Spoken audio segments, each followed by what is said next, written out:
If you've ever felt frustrated in your practicing because you have a quick scale passage that you can't seem to get just as nice and quick and clean and crystal clear as you would like it to be, you are not alone, my friend. Someone asked for this topic a few weeks ago. I think it's a great idea. I think it's something that a lot of students struggle with, especially when we're dealing with classical period music. We have a lot of scales that can be really tricky to get nice and neat and ironed out.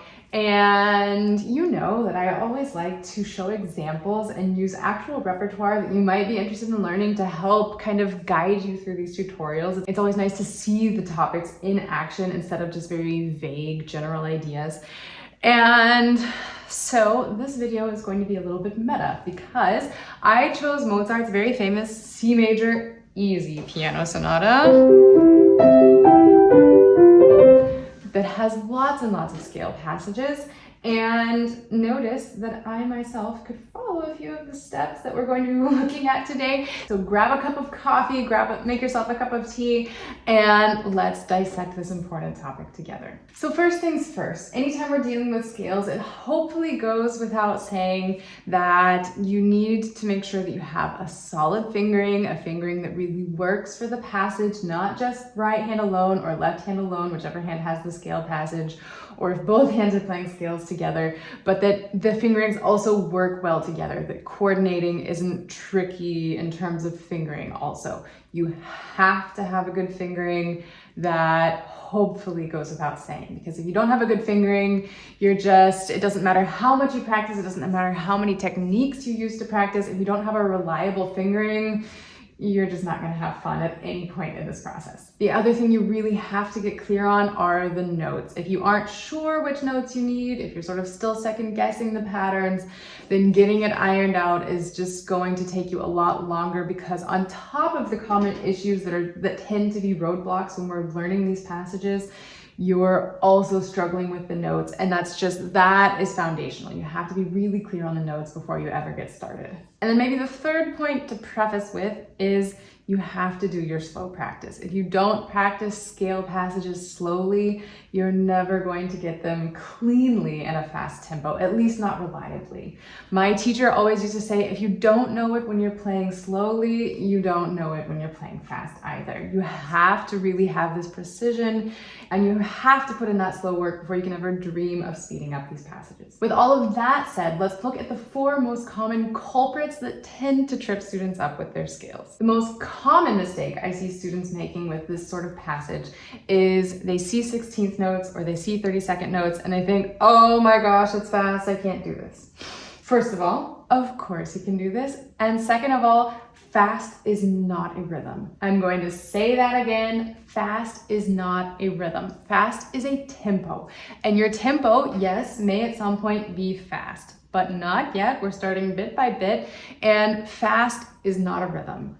16th notes are a rhythm. 16th notes when you're coming from 8th notes or coming from quarter notes, those are rhythms. You have to be really clear on where your main beats are. And if you're not clear on the rhythmic structure that's built into your scale, then you're really not going to have a good time when you're going through this. It keeps you from having a clear image of how the scale is supposed to work. It keeps you from understanding how the scale works.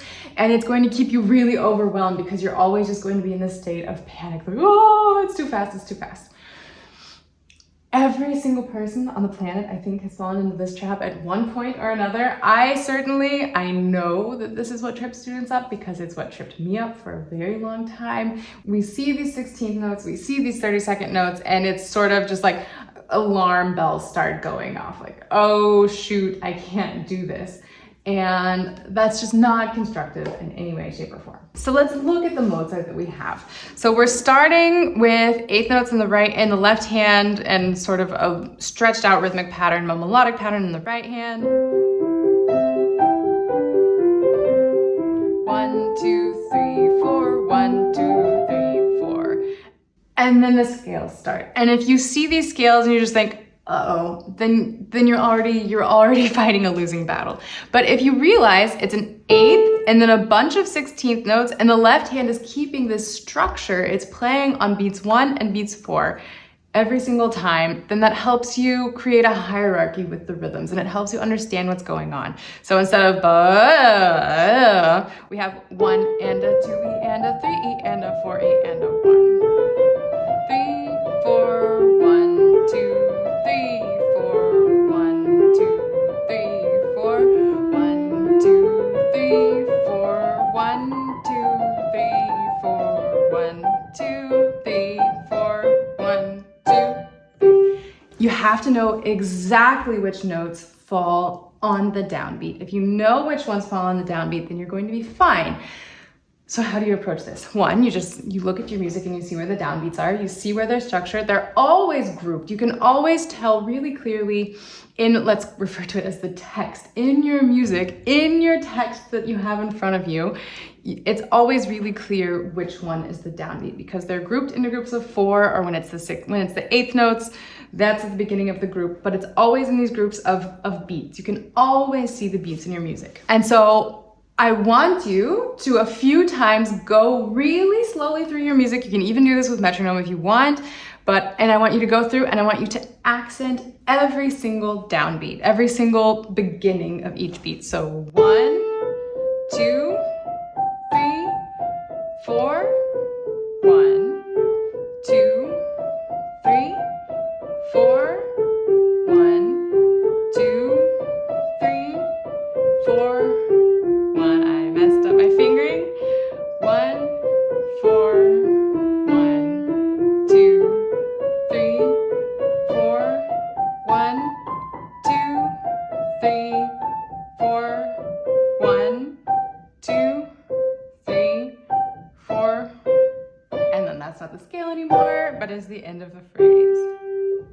And if you notice that you mess up your fingering, that doesn't mean you have to stop, because it also is good if you're able to keep going, even if you trip up on the fingering. Notice I didn't stop. I said, hey, I missed my fingering, but I still knew exactly where I was within the measure.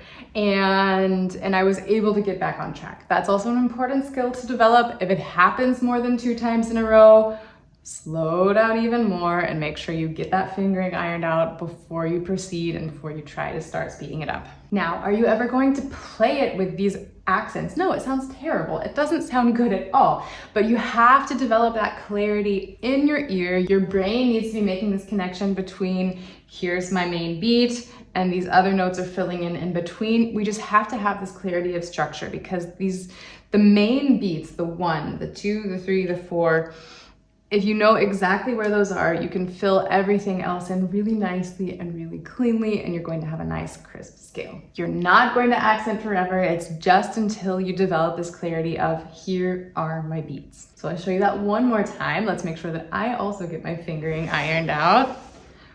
1, 2, 3, 4, 1, 2, 3, 4, 1, 2, 3, 4, 1, 2, 3, 4, 1, 2, 3, 4, 1, 2, 3, 4, 1, 2, 3, 4, 1, 2, 3.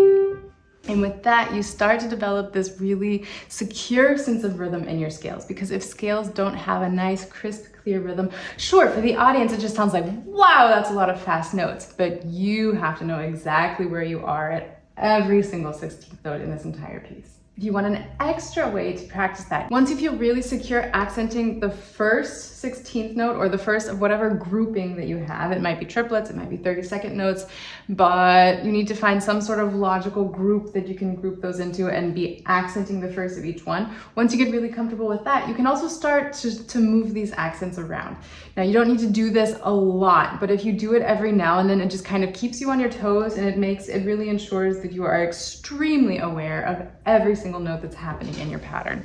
So for example, I was just accenting the first of each 16th note, and now I'm going to accent the second 16th note of every group. So the 8th note, for example, will get no accent because it's not on the second 16th note of the beat.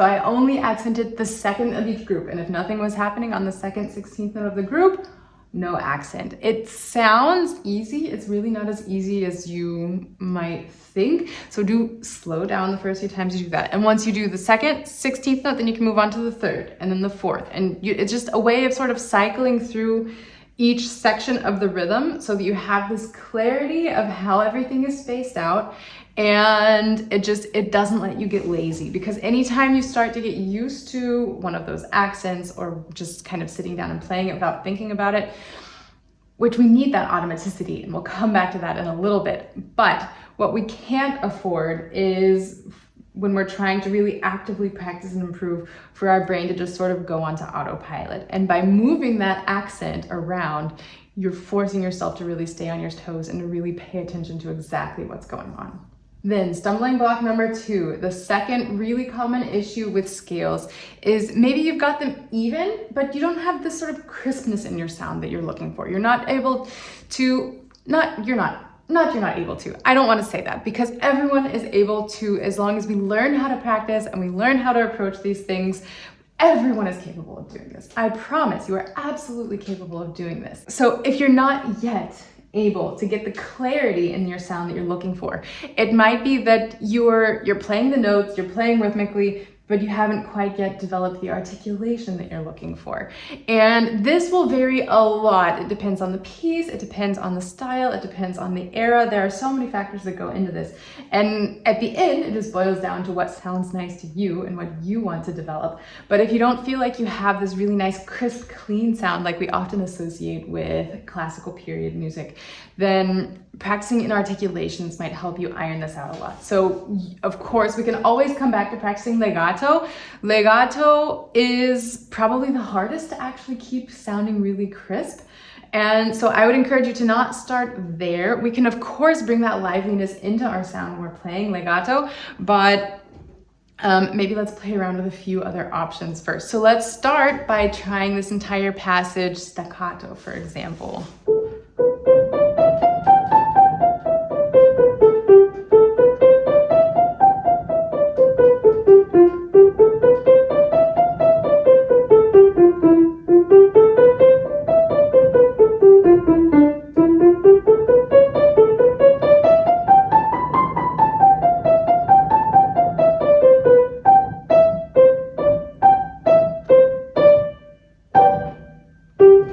And once that starts to flow, then you can start bringing in variations. So you can do maybe legato in 2-note groups. So 2-note slurs is what we sometimes call them, or down-offs is what some people call them. So the 8th notes we're going to leave alone, because that sort of interrupts our pattern a little bit, but then we can do.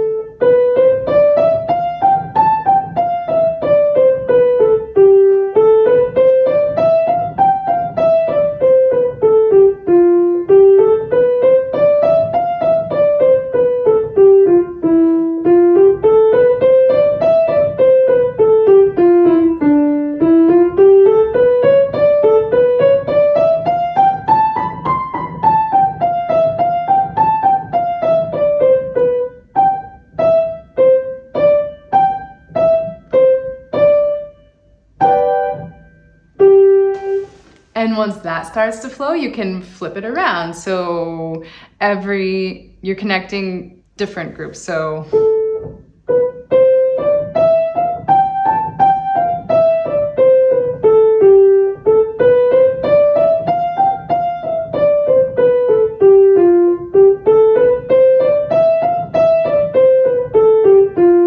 and so on. And then once that starts to flow, you can also do different groupings. You're going to group 1, 2, 3, 4 of each group of 16th notes, and then you're going to let go and start over on the next group. So for example, something like this. I'm going to count the 16th notes, 1, 2, 3, 4, 1, 2, 3, 4, so you can hear really clearly how I'm grouping them.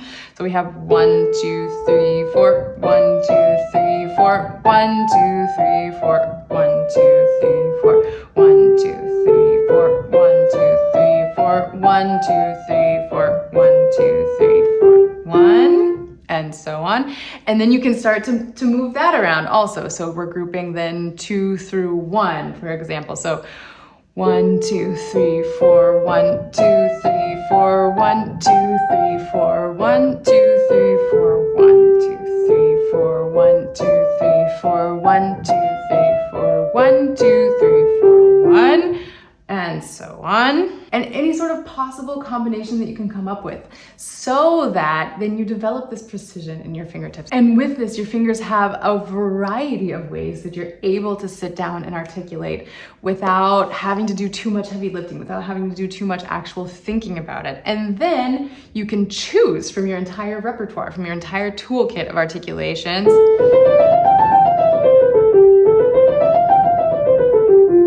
And you're going to have that clarity even when you're playing legato. Then if you've gotten those two things done and dusted and you still don't feel like you have the clarity, the speed, the whatever that you're looking for in your scale passages, it might be that you just haven't developed the automaticity that you need. And this is a tricky one because developing automaticity is sort of a weird double-edged sword, because on the one hand, automaticity means you don't have to stop and really actively think about the things that you're needing. You just sit down and your fingers can take off and they kind of do it on their own. One of my students sometimes complains to me that, but yeah, sure, that went fine, but I wasn't doing that. I wasn't participating. It just went. I was just a spectator.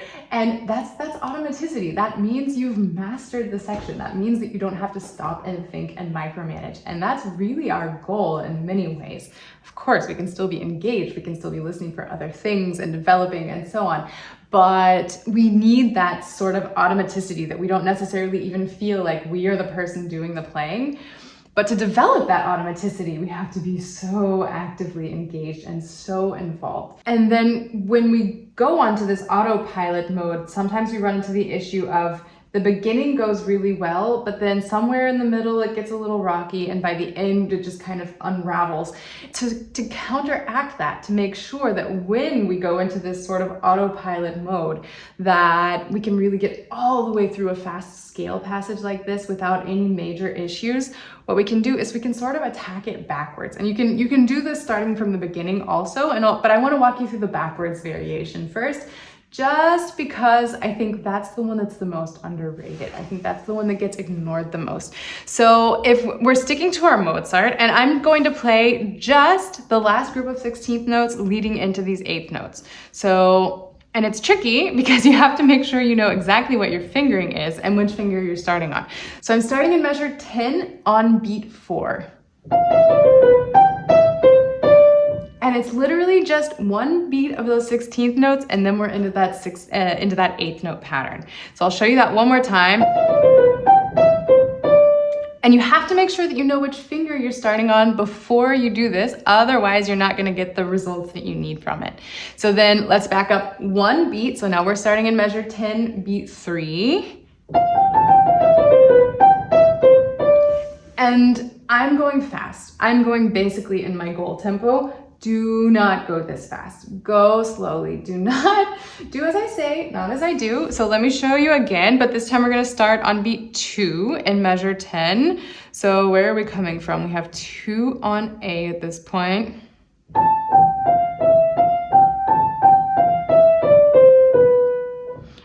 And it's important to make sure that you go into measure 11. How far you play in measure 11 doesn't matter, or whatever is relevant for your piece if this is not the piece that you're working on. And then once you go slowly and you're able to start at that spot, then you can start inching up your tempo again. So and then back up another beat. So start on measure 10, beat 1.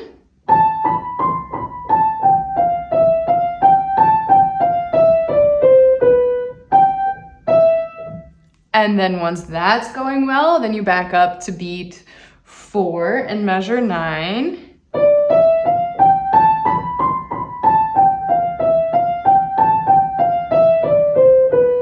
And you do that a few times. And then once that's going well, you start from beat 3 and measure 9. And then once that's going well, you get the picture. Then you back up to beat 2 and then beat 1 and then measure 8, beat 4, measure 8, beat 3, measure 8, beat 2, and so on. And just inching your way backwards. It feels tedious. It feels really maybe even annoying, but if you think of the way that you unravel a knot, if you've ever had long hair and you've gotten some sort of knot in your hair, you don't start at the root of your hair. You don't start at the beginning and try to fix it from there. You have to start from the bottom and go really consciously and really carefully and really slowly and unravel it bit by bit. And then over time, you've unraveled this passage and you don't have any issues there anymore. You've got it nice and smooth and you've developed this automaticity because your fingers are able to jump in basically at any point in the entire pattern. And if anything should, heaven forbid, go wrong, you can also jump in right in the middle and not have any problems. And then, as I mentioned before, I think it's really worthwhile to start at the end and move inch for inch kind of back towards the beginning. You can also start at the beginning and do the first beat and then add another beat and then add another beat. So for example, if we're starting in measure 5 and just play from beat 1 until the start of beat 3. And then once that's going well, then you play from the start of beat 1 until the start of beat 4.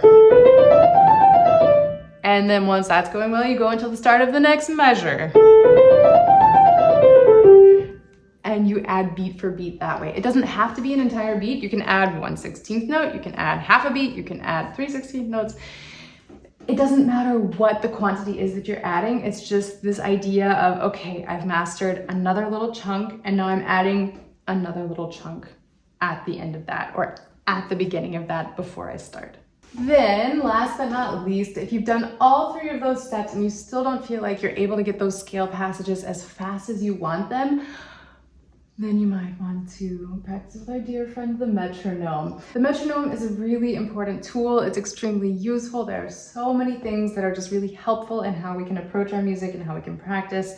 I published a tutorial a few weeks ago all on how to get used to practicing with the metronome if you haven't quite befriended the metronome yet. In a couple weeks, I'll also walk you through several different exercises that you can use the metronome for in your music, so stay tuned for that. If you haven't subscribed, be sure to subscribe and ring the bell so you get notifications every time a new video is live. But for today and for scale passages in particular, just start with something that feels ridiculously easy in terms of tempo and then bump it up, bump it up, bump it up. And for passages like this, especially if you're still kind of getting it going and getting into the flow, you don't have to set the metronome for your quarter note or for whatever your main beat is. You can set it for the 8th note, for example. So I'll show you how that looks in this passage. I'm going to set it to our 8th note is 60 beats per minute. So for the 8th note, so it's really 30 beats per minute, and show you how you can use that to speed it up bit by bit over time. So you start, always good to listen to a few clicks before you start playing.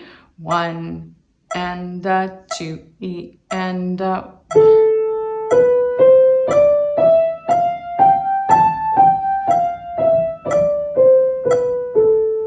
And once that's going well, then you bump it up by another 5. 1 and 2 and 3 and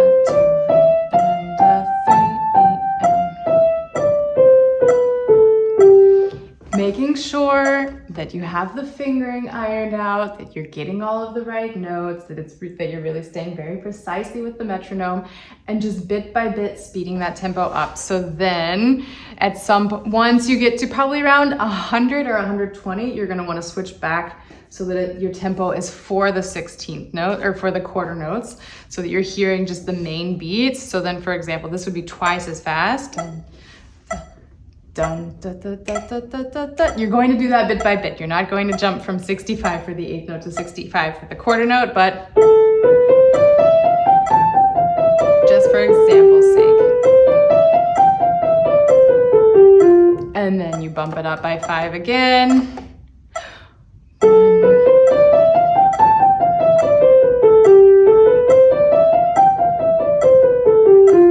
And by 5 again. If 5 feels like too much, then bump it up by 2 beats per minute each time, or by 3, or by 4. It doesn't matter the quantity. The point is you're mastering something until it feels really comfortable, and then you're going just barely beyond that limit.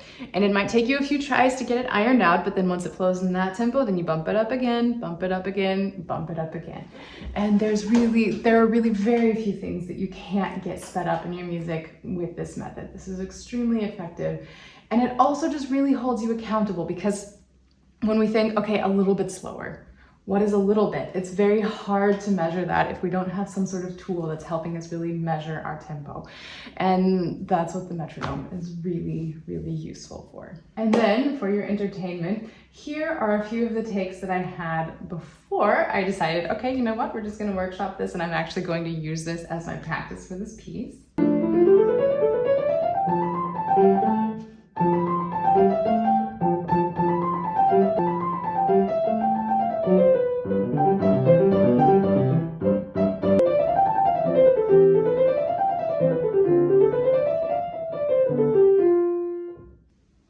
And now let's see how it goes.